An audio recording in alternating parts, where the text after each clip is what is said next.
Today on X-Play, could the Fantastic Four game possibly be worse than the movie? Are you talking to me? Is Harvest Moon, Another Wonderful Life, more addictive than crack?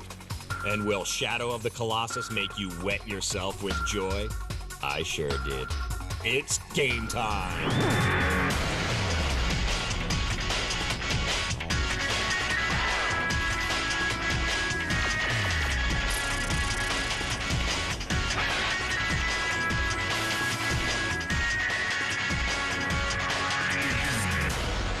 They know to avoid the last house on the left. It's Adam Sessler and Morgan Webb.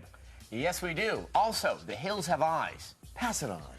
Hello and welcome to this superhuman edition of X-Play. On today's show, we get bombarded by cosmic rays and wind up reviewing the Fantastic Four game. Plus, we enter the terrifying world of dice. And if you think it has something to do with Dungeons & Dragons or a misogynist stand-up comedian, you are wrong. Plus, the one farming sim to rule them all and in the darkness milk them. It's a review of the new Harvest Moon game. Let's never mix Lord of the Rings and milking ever again. I now have thoughts of Nazguls with sore nipples. Oh, God. You took it to the bad place, Sessler. You and you alone. Well, plus, because someone has to do it, we review Charlie and the Chocolate Factory. And you know it's not going to be good. You just know. And last but not least, the game that took our breath away at the Tokyo Game Show is here. And today we get our hands all over Shadow of the Colossus. As long as you don't try to milk it. It was a poor choice of words, Yeah. okay? I admit it was wrong. Here's a Fantastic Four review to make it better. Okay. Before Spider-Man, before the Hulk, before George Clooney, there was the Fantastic Four. Following in the footsteps of every comic book character this side of Marmaduke, the Fantastic Four have made an average movie, which only leads to, yes, the average video game. The Fantastic Four, we know them well. The Brain, the Beauty, the Flamer, and the Commish. Bombarded by cosmic rays, yada yada yada, they become the Fantastic Four and fight the good fight. A team. Well, considering this game, it's more like fighting the middling fight. We wanted to get Stan Lee to make some comments for this segment, but he never returned our calls. Nor did we make any.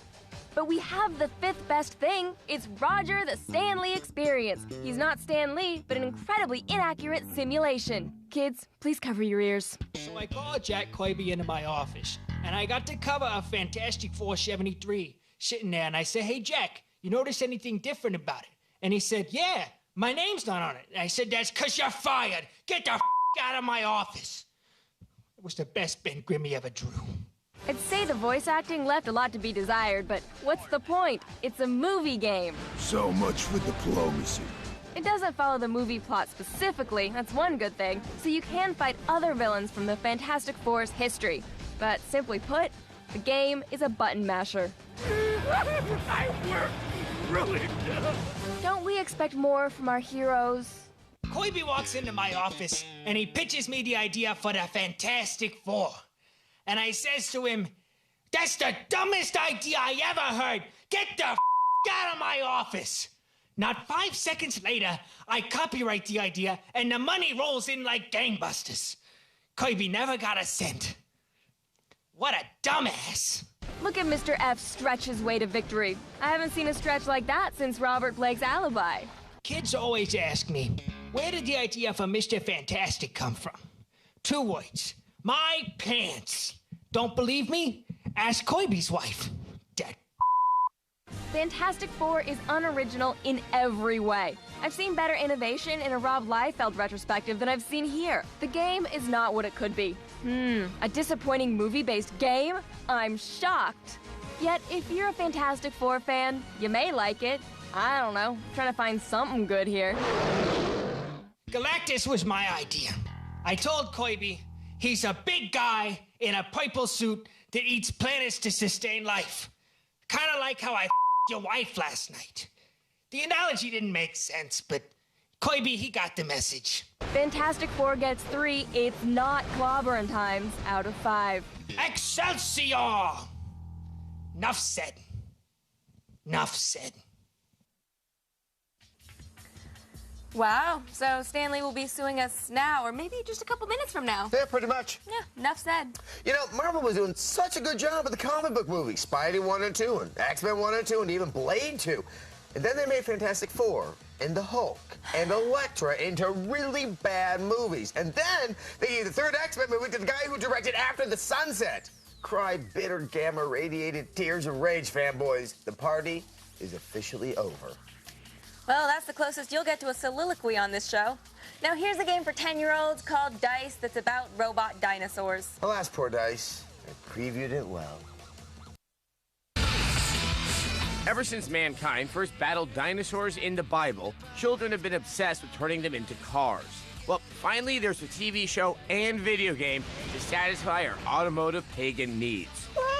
Dice is kind of like that Robert Rodriguez movie. You know, the one he let his 8-year-old son write. It mixes all the things children find fantastic, like dinosaurs and transforming dinosaur robots. Libertad! Add in bright colors, a bad theme song,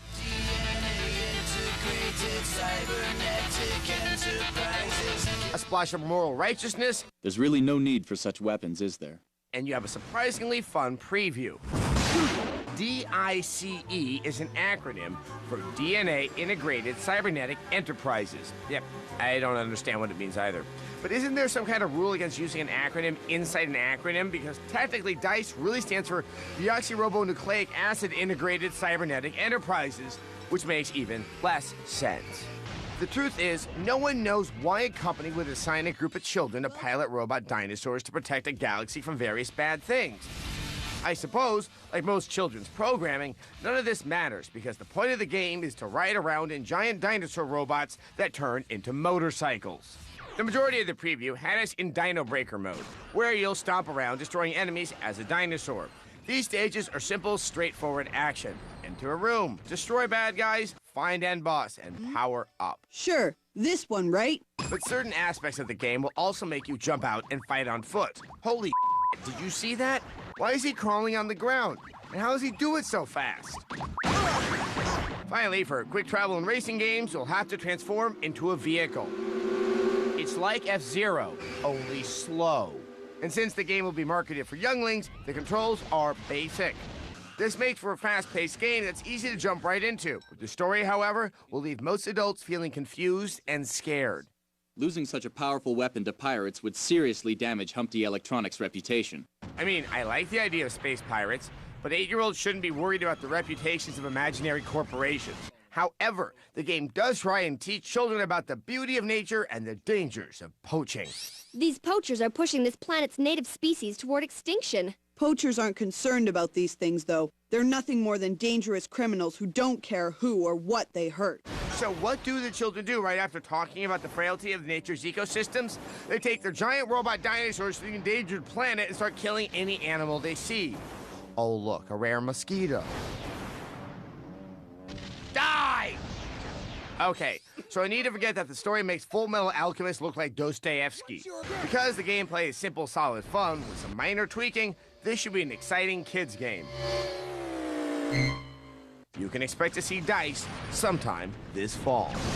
What surprises me is his complete lack of remorse. That is some quality voice acting. Hey, if you like Virtual Quest, I'm sure you'll like this one. Did anyone actually like Virtual Quest? There was an 8-year-old in Peoria. He was fond of it. Up next, Harvest Moon will own you. Yeah, I know it's a farming sim, but prepare for ownage. Going, gone. It's Adam Sessler and Morgan Webb. Welcome back to X-Play, the show that isn't afraid to dazzle the red states with a farming sim. Yes, if you've ever yearned to till a fertile field or milk a cow virtually, then the Harvest Moon series is for you. Sure, the series is most notable for having a spin-off game with one of the worst titles of all time, Harvest Moon, Friends of Mineral Town. But we love it because it's totally addictive. And let's be honest, we all want to be friends of Mineral Town. I guess so. So here's a review of the latest installment in the Harvest Moon series. Harvest Moon, Another Wonderful Life. Yay! Ah, the smell of that fresh morning air, a sound of the distant rooster, the way the light swims across the field at dark damn 30. This is the life you city slickers could never know about, the life of the farmer. I know such changes are a mere pipe dream. There's no way to win such an urban lottery. Well, think again, my friends, because the GameCube has bestowed upon us a sequel to the agricultural RPG Harvest Moon: Another Wonderful Life. Now, while most of the game remains pretty much identical to the 2004 original, there is one major difference: the main character's gender. This time, they've put the women to work. Sick of the hustle and bustle of city life, you decide to give manual labor a shot on your deceased father's farm in Forget-Me-Not Valley.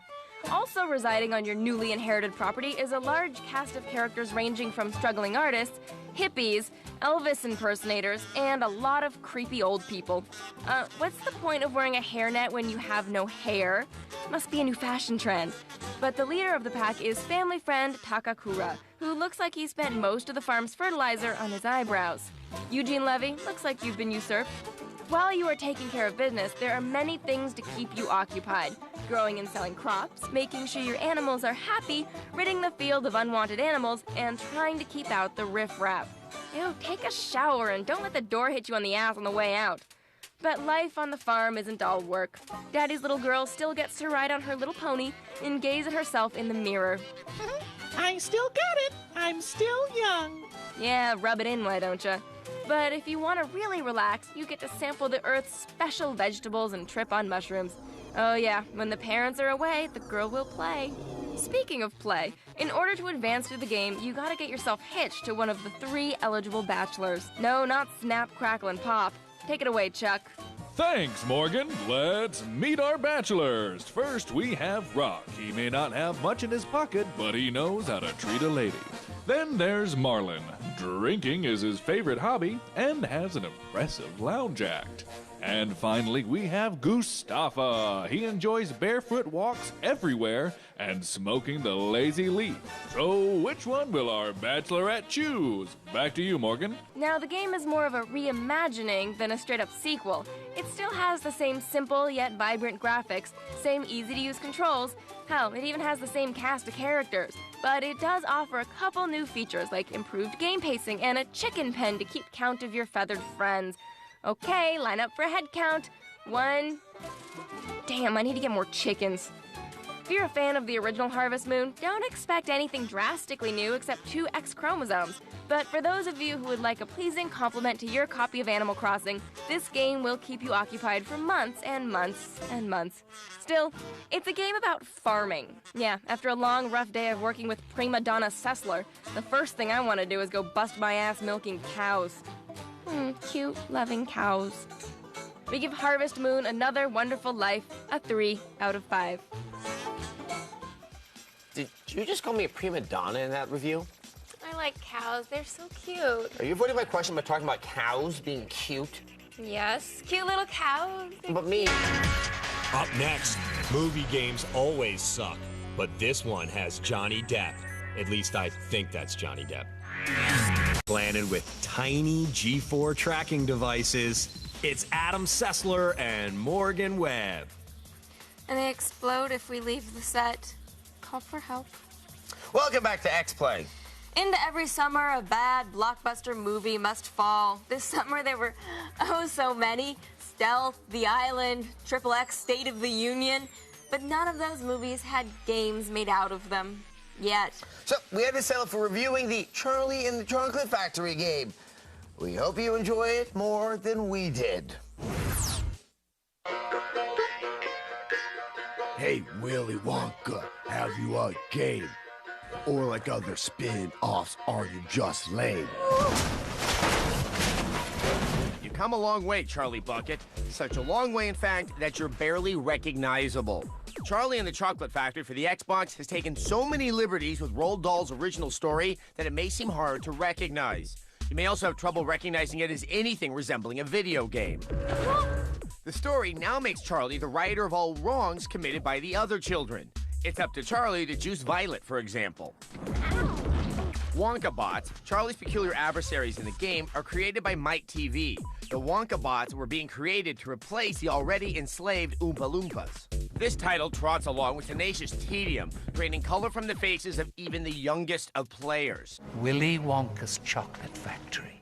The game begins in relatively familiar territory, with Charlie and Gramps trying to gain access to Mr. Wonka's air-polluting factory of wonder. Young Charles's initial challenge is to grab the cash necessary to obtain the ticket. This, of course, becomes a whimsical analogy of self-determined capitalism. Charlie's desperate clutching to escape the grim poverty of his grandfather starts with his green cash sprout and ends on top of Mr. Wonka's chocolate chair, master of all that's sweet. Problem is, as you progress through the game, you'll begin to realize the tedium supplied by the title's fatally flawed control system. Buttons at times needed to be depressed repeatedly to make certain things happen. The controller-to-character response ratio was noticeably inaccurate, making platforming a pain in the keister and objective repetition far too common. The game is insulting, aiming at the perceived lower expectations of kid gamers. We at S3E believe that kids don't deserve crappy games. Very few kids will finish this title based on the inaccurate controls and flat sameness of much of the environment. Many of the rooms and objectives seem to repeat. Just when you think you've completed an objective, like freeing Augustus Gloop, Yes, he's out of the pipe. you have to repeat the objective in a similar environment. No, he's back in the river. Wait. Charlie's combat system is candy-based and sides more on the sweet rather than the mighty. There's very little satisfaction when vanquishing villains, and there's very little taste to this title. I mean, it rubs our rhubarb to try and foist this crap on a kid or adult that may have enjoyed the book or movies the title is based on. Don't get suckered. Don't buy it or rent it. Read it and love it. With stale chocolate breath, we breathe a 1 out of 5. Can you still hear that? Yeah. That's the sound of the game, still sucking. If you're a parent, don't damage your kid by making them play this.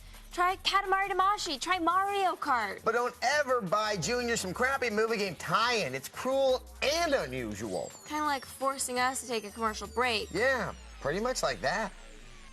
Up next, Shadow of the Colossus.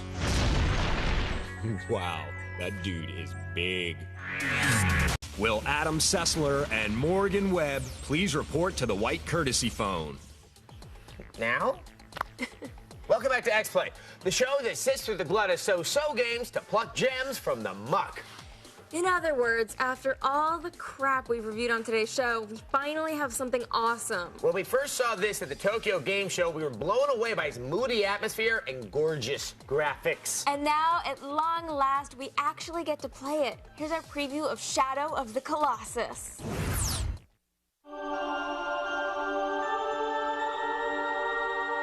Something big is coming this way. Something gigantic, immense, huge, enormous, gargantuan, and yes, you could even say, colossal. From the fine people who brought you the beautiful yet overlooked game Eco comes a game that refuses to stay in the darkness. Shadow of the Colossus brings together the traditional feel of an adventure game, vast landscapes, a haunting soundtrack, and more of what gamers really want in an epic title. Oh, that's not what I'm talking about. Bosses, people. Big bosses. You're not a prince or some long-forgotten warrior. Hell, you're hardly even athletic. Just look at the way you swim and run. Link, you are not. You are, however, her only hope. Who is this barely moving girl exactly? A loved one? A girlfriend? A sister? Who knows? That's between you and the booming Japanese voice in the sky. The deal boils down to you having to hunt down and destroy 16 Colossuses. Colossuses? Big things for the sake of a girl. A fully clothed girl, you pervs. With a whistle and a jump, you'll be racing through the immense landscape. By reflecting the light off the sword, you can find where these wild things roam. Don't worry, they're easy to spot. Your first task will be to find a way onto the beast. Each Colossus has a way of moving around, stomping or slinging a blunt object. Instead of the traditional dungeon to drudge through, you'll be working hand over fist through matted hair. Oh, colossal cheek squeak. Keep an eye on the grip meter. It's the little circle thing in the corner. When that runs out, fingers slip and gravity reminds you of how the ground feels up close. The game's minimalist interpretation of the epic genre is intriguing. No towns, no hordes of enemies, no upgrades to speak of. It's you, a sword, a bow, your friend Flicka, and a vast landscape teeming with Collossus says. Giant monstrosities. Lighting, particle effects, and motion blur add a sense of drama by making every battle larger than life. From what we've seen, the game looks incredible, presents tight controls, and lets you ride through majestic environments to battle against insurmountable forces. Yeah. We still have a few unanswered questions, such as, what's with the dark worms? What are these ghost things? And how long can a game with only bosses last? Hopefully, we'll uncover the answer to these questions and more when we take on the Shadow of the Colossus this fall. Just watch out for falling colossi.